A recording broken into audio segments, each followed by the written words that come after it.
ናቸው እንግዲህ ኦርቶዶክሳውያንን እየገደሉ የነሱን ደም ግንባራቸው ላይ የሚቀቡ እና ይጎዳቸዋል። እናንተ ደግሞ ከሞታችሁ ጥሩ አይደለም። ስለዚህ እኛ ይህን መሳሪያ ማለፍ ስለማንችል ወደ አሰኮ መሄድ አትችሉም አሏቸው። ወዲህ ጊዜ አባቶቻችን አዙር ብለው ታስታውሳላችሁ። የአባቶቻችን ስልጣን የተነካ ጊዜ እነሱ ለስልጣናቸው ቤተ መንግስት እንደ ሸማኔ መወርወሪያ ተመላለሱ። ሰይፍ ሲመጣ ግን አሩሲ ሄደው የበሬ ቀንድ ነክተው መጡ። ሙስሊም ሁለተኛ ዜጋ የሆነባት ኢትዮጵያ የለችም፣ አትኖርም። እኛ ራሳችንን እንጠብቃለን። የሚሰራ ተሆነ መንግስት ስራውን ይስራ፣ የማይሰራ ተሆነ ስልጣኑን ለሰፊው ያስረክብ። ቢያ ቀባ ኢዶ ቀባ ዳር ኤራው ያስተ ሉቡ አንተ ቢላዋን ቀለሙ ኤኑቲ ይናሬ እየነ የሞት ማንቀጠውባት አሳዝን ነገር ነው እየተሰራብን ያለው ማለት ነው። ወንድሞቼ በጣም የሚያስለቅሳል። ቤተክርስቲያናችን ከሚገርማችሁ ነገር ማለት ነው ለሊት ማህሌት የሚቆምበት ቤተክርስቲያን ሳታት የሚቆምበት ቤተክርስቲያን እንደ በለተ ሰንበት ጧት 2 ሰዓት ቅዳሴ የሚገባበት ቀናት አዲስ አበባ ሆነ በየትኛውም ክፍለ ሀገር ያላችሁ ለማታ ጉባኤ ስትሰበሰቡ ፍትህ ለአሩሲ ህዝበ ክርስቲያን ይሁን ብላችሁ ተነስተልኝ። የተከበራችሁ ያልሞታችሁና ያልታገታችሁ ኢትዮጵያውያን እንደምን ሰንብታችኋል? ሰላም ጤና ይስጥልን ውድ የቃል ሚዲያ ቤተሰቦች እንደምን ቆያችሁ? እግዚአብሔር ሰላም ከሁላችን ጋር ይሁን እያልን ወቅታዊና አዳዲስ መረጃዎችን ይዘን መጥተናል። ቪዲዮውን ከመጀመራችሁ በፊት ላይክ በማድረግ ጀምሩ። እንዲሁም ሐሳብ አስተያየታችሁን የኮሜንት ሴክሽን ላይ ያስቀምጡልን። ቀጥታ ወደ ቪዲዮ እናልፋለን። ሰብስክራይብ ለምንድን ነው የማታደርጉት? እኛ ራሳችንን እንጠብቃለን። የሚሰራ ተሆነ መንግስት ስራውን ይስራ፣ የማይሰራ ተሆነ ስልጣኑን ለሰፊው ያስረክብ። ምንድነው በሃይማኖት ላይ መቀለድ? ምን እስከምንሆን ነው? እና አሁን የኢትዮጵያ ኦርቶዶክስ ተዋሕዶ ቤተክርስቲያን ህዝቧን ይዛ በእውነት ይሄ ሃይማኖቱን ጉዳይ ታስቀጥላለች። መታን ነው እና ይጎዳቸዋል። እናንተ ደግሞ ከሞታችሁ ጥሩ አይደለም። ስለዚህ እኛ ይህን መሳሪያ ማለፍ ስለማንችል ወደ አሰኮ መሄድ አትችሉም አሏቸው። ወዲህ ጊዜ አባቶቻችን በእውነት በጣም ለምዕመናኖቻቸው ለልጆቻቸው በጣም የሚያዝኑ ስለሆነ አዙር ብለው አባቶቻችን በእውነት በጽናት ወደ ኋላ ቀኝ አዙር ብለው አዙረው ወደ እንትን ተመልሰዋል ማለት ነው። በእውነት እኔ በጣም ያደነኳቸው በጣም ብልሆች ናቸው። ምክንያቱም መቆየት አለባቸው። ያ መታረድ የለመደ ህዝብ፣ መገደል የለመደ ህዝብ፣ መሞት የለመደ ህዝብ ምን ይሰራለታል? አባት ሄዶና በእውነት አባቶቻችን በጣም ጥበብ በተሞላበት ሁኔታ ራሱ የመንግስት ኃይሎች በጣም እስኪደነግጡ ድረስ በችሎታቸውን እንዳየሩ ወለድ ተገልብጠው ብፁዓን ሊቃነ ጳጳሳት ዛሬ ወደ ምስራቅ አሩሲ ተጉዞ ነበር ማለት ነው። የጉዞም ዓላማ ያው እንደምታወቀው አሲኮ ደርሶ የተቃጠሉ ቤተ መቅደስም እንዲሁም ደግሞ ምዕመናንም አጽናንቶ ለማምጣት ነበር የሄዱት። ነገር ግን እዛ ሳይደርሱ ነው የተመለሱት ማለት ነው። አቦም ሰመዳላም ደርሶ ይዘው ሄዱትን አስረክቦ ምናምን ተመልሰዋል ማለት ነው። በሬም ተብሸልመዋል አባቶቻችን በሙስሊሞች ማለት ነው። ከዛ ሁሉ ግን እኔ አንጀቴን ይበላ ማለት ነው የምዕመኑ ሐዘን ማለት ነው። በቃ እንዴት እንደሚያሳዝነው ፊታቸው በሐዘን ጠቁሮ በቃ ወስማ በጣም ከባድ ሐዘን ላይ ያሉትና ሲኖዶሱ ጳጳሳት መጥቷል ይባላል። አቦምሳ ድምጽ የተቀየረው ያው እዛ አካባቢ ጥቃት እንዳይደርስባቸው ነው። እንግዲህ ይሄ ሪፖርት ወደ መረጃ ሰጠን የሚገኘው አካል ያ ችግር እንዳይደርስበት ነው ድምጹን የቀየር ነው። መጥተው ነበር ተቀበለናቸው። ከተማ ላይ ነው ወይስ ወደ ገጠር ሄደዋል? መጥተው ነበር። ያው የኛም የዚህ መድኃኒዓለም ደብር እንግዲህ ሳርን ለመቀበል ሞክረን ነበር። እነሱ ቸኮል ብለዋል። ከዛ ሲመጡ እላው ላይ ወታደር ይዘዋል። አንድ መትረየስና አንድ 4 ሳይፈር ነው ያሉት። ከዛው ታጅበው አለፉ። እኛን አልፎ ሄዱ መድኃኒዓለም ደብርን ከተማውን ማለት ነው። ከዛ ሄዶ ትንሽ እንደቆዩ መንገድ ተዘግቷል የሚል ሰማ። ወደ ላይ ወደ ዲቾ አካባቢ ዲቾ ማለት አንድ 15 ደቂቃ ነው ከከተማው የሚያስኬደው። ወዴት ለመሄድ ወደ አሰኮ ወረዳ ሊሄድ ወደ አሰኮ ወረዳ። አሰኮ ማለት ቤተክርስቲያን የተቃጠለበት ቦታ ነው። የገብርኤል ተቃጥሎበት ቅድም እንዳልኳችሁ ሄደው እዛ የመሰረት ድንጋይ ጥሎ ለመምጣት ነበር ሀሳባቸው ማለት ነው። መንገድ ዘግቷል ተብለው ሁለት ወረዳ ሲሄዱ መንገድ ተዘግቷል ተባለ። ቢጮ ምንድነው ቦታው ምንድን ቢጮ ይባላል።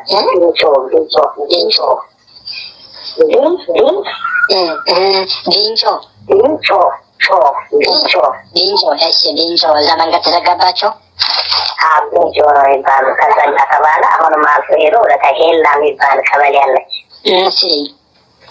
እዛም ደግሞ ተዘግቷል ተባለ። አሁን የሚባለው ነው ያየው ያረጋግጥ የለም። ስደውል ለምን ተባለ ካፈቆ እየደወሉልኝ ነበረ። እንግዲህ ተመልሰዋል ተባለ። ያው ለስላላት በመሳሪያ ይተው ሊሆን ይችላል እና የሆነ የሚያስፈራ አርባ ዳገት ይባላል እዛ አካባቢ ከባድ ታጣቂዎች አሉ። መንገዱን ተዘግቷል የሚባል ሲሰሙ ወደኋላ ተመለሱ ነው ያለኝ መረጃ ይሄ ነው። እኔም ሰምቻለሁኝ ይሄን ነገር ሰምቻለሁኝ እና ስለዚህ ከተማው እንጂ ወደ ገጠሩ ለዛ ቦንሳም ወደ ተሰደዱት ገጠር ምናምን አልሄዱም ማለት ነው። ያው ከተማ ላይ ነው እንጂ እየሄዱ ነው። ወጥተው እኮ ወደ አሰኮ ወደዛኛው ወረዳ ሊያልፉ ነው። እዛ በቀደም ቤተክርስቲያን ሰምተው ነው ቤተክርስቲያን ተቃጥሏል። ሰምቻለሁ ያሰኮውን ያን ለማየት ነበር የሚሄዱት የሚባለው። እንደውም መሰረት ሊጥሉ ባርከው ያው ቤተክርስቲያኑ ስራ እንዲጀመር ነው የተባለው እና ህዝቡም ደግሞ ስደተኛው እዛ ተሰዶ እነሱን እንዲጎበኙ ነው። እነዚህ ናቸው እንግዲህ ኦርቶዶክሳውያንን እየገደሉ የእነሱን ደም ግንባራቸው ላይ የሚቀቡ ወንድ በሌለበት ወንድ መስለው የሚታዩ በጣም ቦቅቧቋ ከመሆናቸው የተነሳ ብርታታቸውን የሚያሳዩት ምንም አቅም የሌላቸው ሰዎች ላይ ነው። ሲወጡ እንኳን ከ9 ሰዓት በኋላ እንደ ወንድ እንኳን ፊት ለፊት መጋፈጥ የማይችሉ ማለት ነው። ነገር ግን ምንም መሳሪያ እንኳን እጃቸው ላይ የሌለ ንጹሃንን ኦርቶዶክሳውያንን የሚያርዱ፣ የሚገሉ፣ የሚያቃጥሉ፣ ቤተክርስቲያን የሚያቃጥሉ ማለት ነው። ለማንኛውም ታዲያ ለምድሮ ድምጽ መሆን ያልቻልከው የሚል ሐሳብ ብዙዎች በውስጥ ሼር እያደረጉልኝ ነበር። ድምጽ በመሆን አይደለም ኦርቶዶክሳዊነትን እኛም ነፃ የምንወጣው። ድምጽ ለመሆን እኮ ስንት ጊዜ ድምጽ ሆነናል። ነገር ግን ያመጣነው መፍትሄ የለም ከመገደልና ከመጨፍጨፍ ውጪ። ማንም ደግሞ መብታችን የሚያስከብርልን የለም። ከመንግስት መንግስት የለንም፣ ከቤተ ክህነት የለንም፣ ከአባቶች የሉንም። ይሄ መራር እውነት ልናውቅ ግድ ይላል። ስለዚህ ኢትዮጵያ መሳሪያዋም ሀብቷም ንብረቷም ሁሉ ነገሯም ከአምላኳ ጋር ነው ንግግሯ። ስለዚህ የኛ ኦርቶዶክሳውያን መዳን በምንድነው? በንስሐ ነው። ምንድነው? ያኔ ያስነሳልናል። ልክ እስራኤላውያን 40 ዘመን በባርነት ባሉ ሰዓት ላይ ሲመለሱ እርሱን ፊቱን እየመለሰ ሰውን ያስነሳላቸው ነበር ከመሃል። ስለዚህ ማንንም ተስፋ አታሩ፣ ከማንም አትጠብቁ። ከአምላካችሁ ጋር ሁላችሁም በራችሁን ዘግታችሁ በንስሐ ከአምላክ ጋር መነጋገር፣ ያኔ መልስ ይመጣል። እግዚአብሔር በትሩን ያነሳ ጊዜ አይደለም እነዚህ ቦቅቧቆች እንደ ሌባ ስር ውስጥ ጫካ ውስጥ የሚኖሩ አይደለም ዓለምን በሰከንድ በማይክሮ ሰከንድ ድብልቅልቋንና ማጥፋት የሚችል ነው መድኃኒዓለም ክርስቶስ። ለማንኛውም ንስሐ ነው የሚቀርመው። በንስሐ ነው ጠላቶቻችን ድል መንሳት የምንችለው እንጂ እየወጣን በመጮህ በመነጋገር አይደለም። መፍትሄም የለም፣ መፍትሄም አይመጣም። ፎሎወር ብቻ ነው ያተረፋችሁት፣ ላይክ ብቻ ነው ያተረፋችሁት። ድምጽ ያለውን ኦርቶዶክሳዊ አሳልፈው እርግማኑ ምኑ እያየን ነው ቪዲዮ። ለማንኛውም ቤተ ክህነቱም እግዚአብሔር ራሱ ያጸደዋል። አባቶችንም ብለው በአባትነት ቦታ ያልተቀመጡም ራሱ ያጸዳል በቅርቡ ማለት ነው። እኛ እናያለን፣ አንፈርድ። ስለዚህ እየወጣችሁ ስለ ጮኻችሁ ድምጽ ስለሆናችሁ መፍትሄ ይገኛል ማለት አይደለም። ፐርፐስሊ ሆን ተብሎ ኦርቶዶክሳውያን የማዳከምና የማጥራት ስራ እየተሰራ ስለሆነ ማለት ነው። ለማንኛውም ፍርድ ከእግዚአብሔር ነው። ሰላማችሁ ይብዛ። አባታችንን ስሟቸውና በኦሮምኛ ነው ልተርጉምላችሁ ነው።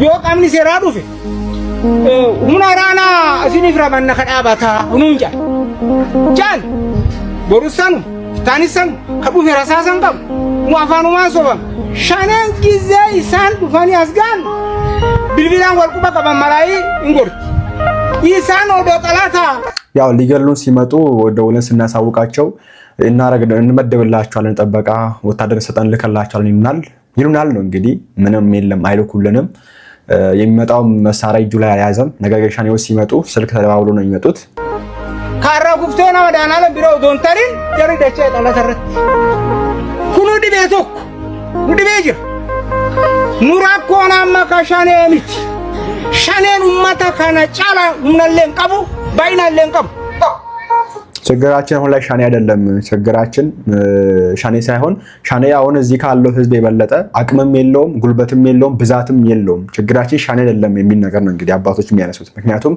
ገዳው እንግዲህ ሻኔ ተብሎ ስለሚዘጋው ነው ይሄን ነገር ማሰማቸው ኑካዲ ውቡማ ባዴ ቁርጡሚ ማታጋ ዲያጆ ፍቲጃ ከላይ ነው ያሰገረና አሁን ላይኛ ባለፈው አባታችን ነው ሲናገር ሰማችሁ ችግሩ ያለው ቢሮ ውስጥ ነው እንዳሉት ችግሩ ያለው ከላይ ነው ኦኬ አስገዳዮቹ የሚገዙት ከላይ ነው እንጂ ሻኔም ሌሎቹ ከኛ አቅም በላይ አቅም የላቸውም ከኛ በላይ ብዛትም የላቸው ነገር ግን ሆን ተብሎ እንደሚደረግ ነው እንግዲህ ታገሩ የሚገኘው ንጉቡማ ዋንተ ታይ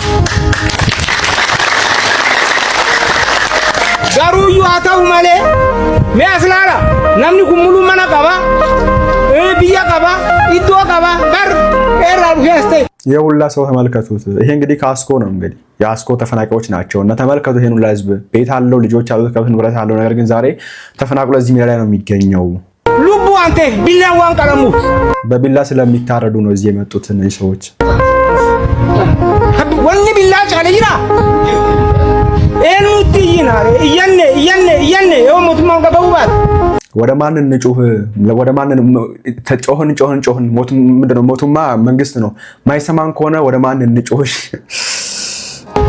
አካምታን ረብዝሪታ ጋርሲስ እንዴት ነው እግዚአብሔር ያሳያችሁ ኩን አተተመት ሄሮ ገባበት የሞቱማን ይፈቴ ዋን ከነ ፈለውን ካውባት ይሄን ነገር ቶሎ ብሎ በፍጥነት ጊዜ ሳይሰጠው መንግስት ቶሎ ብሎ መፍትሄ ሐሳብ ፈላ ማለት እንግዲህ መፍትሄ ነው የመፍትሄ ሐሳብ ካላስቀመጠልን ልበሉ እዚህ ጋር እኔ ትኩረት የሚሰጣቸው አይደለም መንግስት አባቶችን ትኩረት አሰጣቸው ለዚህ ምእመን ባይዘው ትኩረት አሰጣቸው ሲል ሄዶ አይታቸዋላ እንዲህ የተባለው ከ3 ከ4 ቀን በፊት ነበር ከ4 ቀን በኋላ ሄዶ አባቶች ራሱ ትኩረት ባለ መስጠት ሰው ቢላ አንገቱ ላይ ቢላ ተደርጎበት ሂዱና ይሄን ህዝብ አድኑ ተብለው ከ3 ቀን በፊት ነው ወስነው ደግሞ ከ4 ቀን በፊት ወስነው እነሱ ከ4 ቀን በኋላ ተዝናንተው ታጅበው ነው ሄዱት ሄዶ ምንም አልጠቀማቸውምና አባችን እንግዲህ ያለው የሚገኙት ይሄን ነገር ባስሶካይ በፍጥነት መንግስት መፍትሄ ካላስቀመጠልን ዋንጂራኑ ሲንቃሙ ወንታ ዳበነ ደሙስ እንጂ በቃ የምንኖርበት ምክንያት የለም ቆመን የምናራመድበትም አቅም ምክንያትም የለንም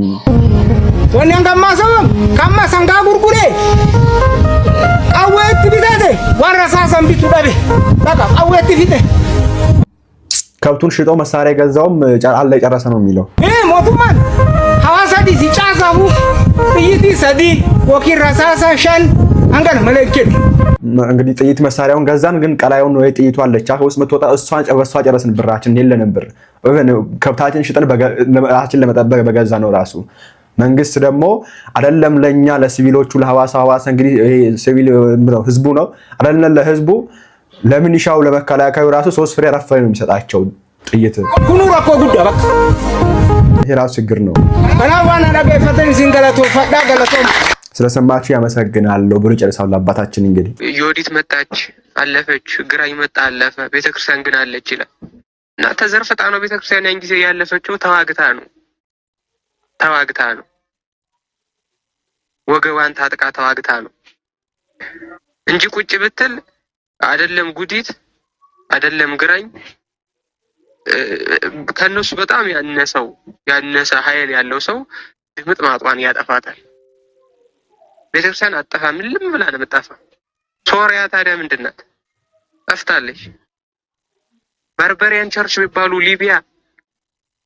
የሊቢያ ቤተክርስቲያን የለችም ባርበሪያን ቸርች ነበረች በገርለንጦን ስለ እንደምንመለከተው እጅግ በጣም ቅዱሳን መናኞች የነበሩበት ሀገር ነው ወታቸውን የሚኖሩ እነ አቡነ አፈር የሊቢያ ሰው እኮ ናቸው ያ ሁሉ ክርስቲያን የለም ቤተክርስቲያን ድብን ብላ ነው መጣፋ አትጠፋም የሚለው ምንድነው በቤተ ክርስቲያን ውስጥ የሚኖር ሰው ገሃነም አይሄድም ነው ባጭሩ።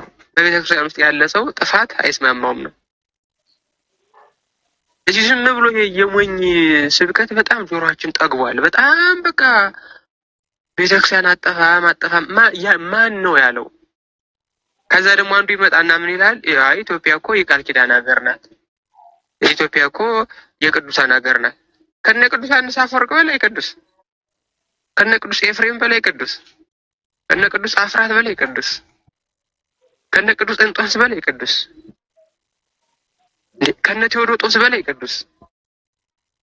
የእነዚህ ሁሉ ሀገር እኮ ጠፍቷል። የለም እኮ ሀገራቸው ቤተክርስቲያኑም የለም እኮ ታውም የለም እንኳን እነሱ እና ሰው ዝም ብሎ ይህንን የሞኝ እንትን ሳቤ አውጥቶ መጣል አለበት። የሙትን እንበዛለን የሚል ቤተክርስቲያን አጠፋም የሚል እንደዚህ አይነት ወሬዎች አያስፈልጉንም። ሐሰት ወሬ ናቸው። ማደንዘዣ መረፊያዎች ናቸው። አያስፈልጉንም እነዚህ። ሙስሊም ሁለተኛ ዜጋ የሆነባት ኢትዮጵያ የለችም፣ አትኖርም። ኢትዮጵያ የሙስሊምም የክርስቲያንም ሀገር ናት። ከዚህ ቀደም የሆነ ተረት ተተርቶ ሊሆን ይችላል። አሁን ግን የሁሉም ሀገር ናት። ካሁን በኋላ ሙስሊም እኛ ሁለተኛ ዜጋ ነን፣ እኛ እየተገፋን ነው ማለት የለበትም። ትክክል አይደለም። ከሀገርህ ማን ነው የሚገፋ? ይሄ ንግግር እየተደገመ ሲሄድ እውነት ነው እየሆነ የሚሄደው። ትክክል አይደለም። ሀገራችሁ ነው፣ የሚገባችሁ መጠየቅ መብታችሁ ነው። ከሌሎች ወንድሞቻችሁ ጋር በሰላም መኖር መብታችሁ ነው። አሁንም እንደ ድሮ ግን እኛ ሁለተኛ ነን፣ እኛ የተገፋን ነን ለማን ነው እየነገራችሁ ያላችሁት? ይሄ ንግግር እኮ ነው የቆየ እውነት እየሆነ የሚሄደው። እንደዛ ጥሩ አይደለም። በተለይ ወጣቶቹ እኔ ኢትዮጵያዊ ስለሆንኩ እኔ ሙስሊም ስለሆንኩ ይሄ ጉዳይ በህግ ይገባኛል ብሎ መጠየቅ ይቻላል፣ ችግር የለውም። ሌላው ቋንቋ ግን ናሬሽን ስለሆነ እያበላሸን ያለው በተለይ ወጣቶች ኮንሽስ ብትሆኑ ጥሩ ነው። ከእንግዲህ በኋላ ሁለተኛ ዜጋ የሆነበት ሙስሊም ሁለተኛ ዜጋ የሆነባት ኢትዮጵያ የለችም፣ አትኖርም።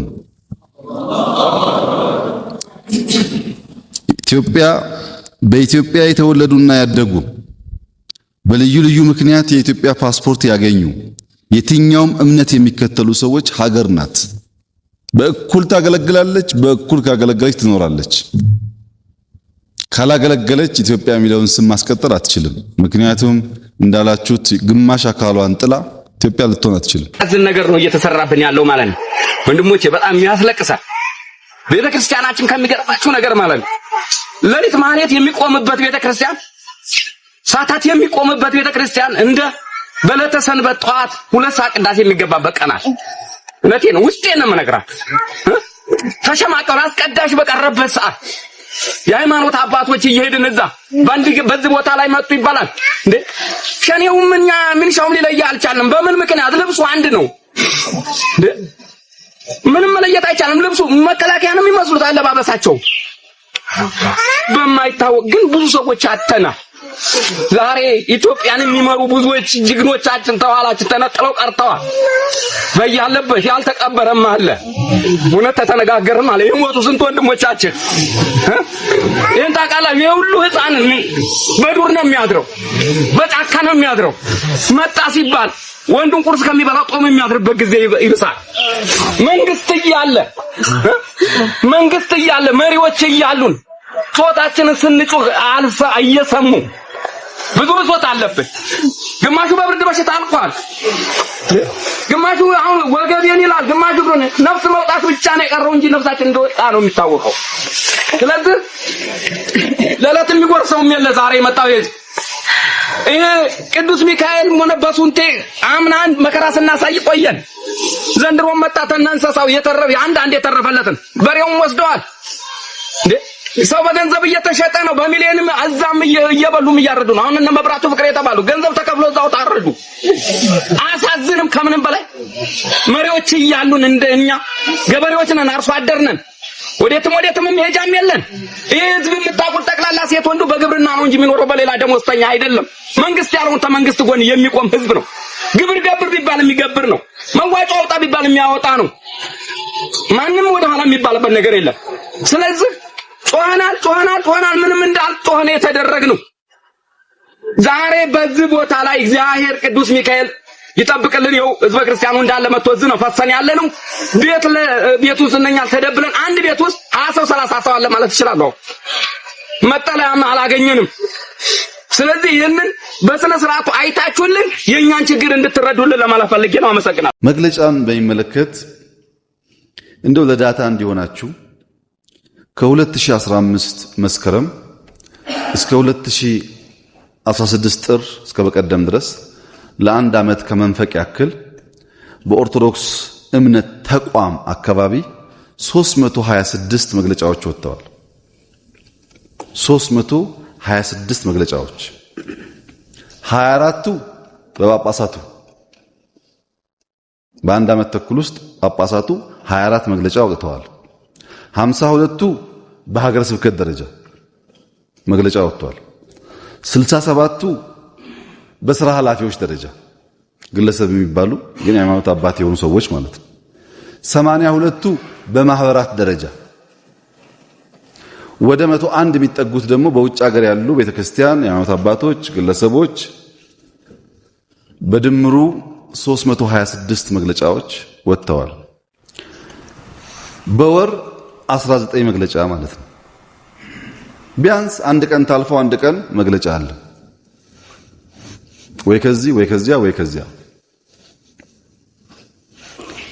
መግለጫዎቹ የሚያጠነጥኑት የአንድ ወገን መረጃ የያዙ ምሳሌ ተበደልኩ ያለ ሰው ካለ የሱን በደል ብቻ ያዩ፣ የመንግስትን እሳቤ ያላደመጡ ያልጠየቁ፣ በጅምላ የሚያወግዙ፣ በጅምላ የሚኮንኑ፣ ለግድያ የሚቀሰቅሱ፣ ላልተፈቀደ ሰልፍ የሚጋብዙ፣ ብጥብጥን፣ መለያየትን፣ አንድ አለመሆንን፣ በዘር መከፋፈልን በተለያየ መንገድ የሚያስፋፉ ናቸው። እነዚህ መግለጫዎች አንድ መለስ ብላችሁ ምን ነበር የወጡት? 326 መግለጫ በዚህ ጉዳይ አውጥተን 326ቱን የወንጌል ቃል ሰብከንበት ቢሆን ኖሮ ምን ያክል አትርፈንበታል የሚለውን ራሳችሁ መርምሩት፣ ፈትሹት። ምክንያቱም በፍቅራችሁ በጸሎታችሁ የምትመልሱት በጣም በርካታ ሰው ይኖራል። በመግለጫ ሳይሆን በእናንተ ጸሎት፣ በእናንተ ትህትና፣ በእናንተ ፍቅር የተበላሸም ቢኖር ሊመለስ ይችላል። ሚዲያን ይዞ ባንክን ይዞ ወታደር አሰልጥኖ ከዛ የእምነት ተቋም ነኝ ከተባለ ደግሞ አይሰራም። የእምነት ተቋም መስቀሉንና ባይብሉን ነው የሚይዘው። እኩል መሆን አባት መሆን የእናንተ ሚና ነው። እናንተ አባት ስትሆኑ ብትፈልጉም ባትፈልጉም እኛን ልጆች እንሆናለን። ግን የአባትነትን ምልክት እሺ፣ ለውድ ኦርቶዶክሳዊ እንግዲህ የታሰሩት የመምህራን የአባቶቻችን ቁጥር በየቀኑ እየጨመረ ነው። ይሄ የሆነበት ምክንያት እነሱ አውደ ምሕረት ላይ ማይክ ይዘው ስለተናገሩ። እስቲ አንድ ነገር እንጀምር። ምዕመናን በአዲስ አበባ ሆነ በየትኛውም ክፍለ ሀገር ያላችሁ ለማታ ጉባኤ ስትሰበሰቡ ፍትህ ለአሩሲ ህዝበ ክርስቲያን ይሁን ብላችሁ ድምጻችሁን አሰሙ። እንዳለ መቼም አያፍሰንም። ምክንያቱም የሚበቃም እስር ቤት የለው። ስለዚህ ምንም ሳትፈሩ በአውደ ምሕረታችን ላይ ማንም አይከለክለንምና በቀጥታ አውደ ምሕረት ለማታ ጉባኤ ስትሰበሰቡ በመጨረሻው የትምህርት ሰዓት ወይንም ደግሞ ከመጀመሩ በፊት ካሜራችሁን አዘጋጅታችሁ ፍትህ ለመምህሮቻችን የታሰሩት ይፈቱልን፣ የአሩሲ ላይ የተጀመረው ግድያ ይቁም፣ እንደገና ደግሞ እየወጡ በቪዲዮ በቁጥርም ሆነ በምን እየተናገሩ ገና ተዘጋጅተናል፣ ወሎ ላይ እናርዳለን፣ እዚህ እናርዳለን እያሉ የሚናገሩ በሙሉ ለህግ ይቅረቡልን ብላችሁ ድምጻችሁን አሰሙ። አውደ ምሕረታችን እንጠቀሙ። እንደራጅ የሚባለው ነገር አይሰራም። እኛ የተደራጀንን በተደራጀው ነገር ውስጥ ግን ሰውን ያጣ ነውና እባካችሁ የአዲስ አበባውንም የክፍለ ሀገሩንም አውደ ምሕረት ተጠቀሙበት። ለሆዳቸው ያደሩ ሰባኪያን አገልጋዮች እንኳን ተው ቢሏችሁ ግቢው የክርስቲያኖች ግቢ ነውና እንዳትተው። እዛው በአንዴ 100 200 300 1000 ይሆናችሁ 10 ሰው 15 ሰው አይደለም ተሰብሰቡና ወደ ምረት ላይ በየሄዳችሁበት ወራዊ በዓል ላይ በየሄዳችሁበት ቦታ ላይ እንደ ተሰበሰባችሁ ቪዲዮ ስሩ። ያኔ ነው መንግስትም ሽንቱ የሚመጣው አባቶቻችንም ከንቅልፋቸው የሚነሱ። ታስታውሳላችሁ የአባቶቻችን ስልጣን የተነካ ጊዜ እነሱ ለስልጣናቸው ቤተ መንግስት እንደ ሸማኔ መወርወሪያ ተመላለሱ፣ እኛን ደግሞ ጥቁር ልበሱ አሉ። ቃላቸውን አምነን ግልብጥ ብለን ወጣን። ሰይፍ ሲመጣ ግን አሩሲ ሄደው የበሬ ቀንድ ነክተው መጡ። ስለዚህ እኛ ተሽለን መገኘት አለብን። ለማን? ለአሩሲ ወገኖቻችን። እንደገና ደግሞ የአሩሲን ህዝበ ክርስቲያን ማስታጠቅ፣ ራሳቸው የሚከላከሉበት ነገር ማደራጀት የምትችሉ ሰዎች እባካችሁ አበርቷቸው። እንበርታ። የማንም ጫት ቃሚ አፍ መክፈቻ አንሆንም። ከዚህ በፊት የዘራው ቪዲዮ አለ። ያልጋጋም ጫት ቃሚ እንዴት እንደተፋብን እንዴት እንደተላገደብን አይታችኋል። ከዚህ የሚበልጥ ሞት ከየትም አይመጣምና አውደ ምሕረቶቻችንን እንጠቀም። ደጅ ላይ መጮህ አይጠበቅባችሁ። አስፓልት ላይ አይደለም። ያንን ምክንያት ፈልገው ላይ አውደ ምሕረቱን ቤተ ክርስቲያን ቀጽረ ግቢ ግን መጠቀም እንችላለን። በዚህ አጋጣሚ የቅድስት ሥላሴ መንፈሳዊ ኮሌጅ ተማሪዎች እግዚአብሔር ጸጋውን ጥበቡን ያብዛላችሁ። በርቱ፣ አታቁሙ። እህል እስከ ማቆም መንበረ ፓትርያርክ ድረስ ተሰልፎ እስከ መሄድ ምንም እንዳታቆሙ። እኛም በቅንጅት ምርጫ ጊዜ ያ መከራ ነው የገጠምን። ተመሳሳይ ነገር ነው። ልትቆሙ ይገባል። ነገ ወጥታችሁ የምታገለግሉት ህዝብ ነውና እንደ አባቶቹ እንደ ምንደኞቹ ዝም እንዳትሉት ይህንን ህዝብ አደራ ላለው። የእግዚአብሔር ሰላም ከሁላችን ጋር ይሁን። ኦርቶዶክስ ለዘላለም ትኑር። ተኝተን እምነታችንን ከምድረ ገጽ እንድትጠፋ አንፈቅድም። ማልቀስ፣ የለቅሶ መዝሙር፣ የለቅሶ እንባ አቁሙ። ማድረግ ያለብን ማድረግ እንዳለብን እንነጋገር። ተደራጅተናል አለን። መዋቅር ሀገረ ስብከት አለን፣ ወረዳ አለን፣ አጥቢያ አለን። የሚያስፈልገው ጀግና ሰው፣ አጥቢያውን የሚመራ ወረዳውን የሚመራ። እነሱ ከእንቅልፋቸው ሳይነሱ እኛ በአንድ ቀን ሺህ ሆነን ማደር እንችላለን። ሰላም ቆዩ። ብንሰርቅም ባንሰርቅም እንኳን ክርስቲያኖን መሬት እንኳን ኦርቶዶክስ ሆን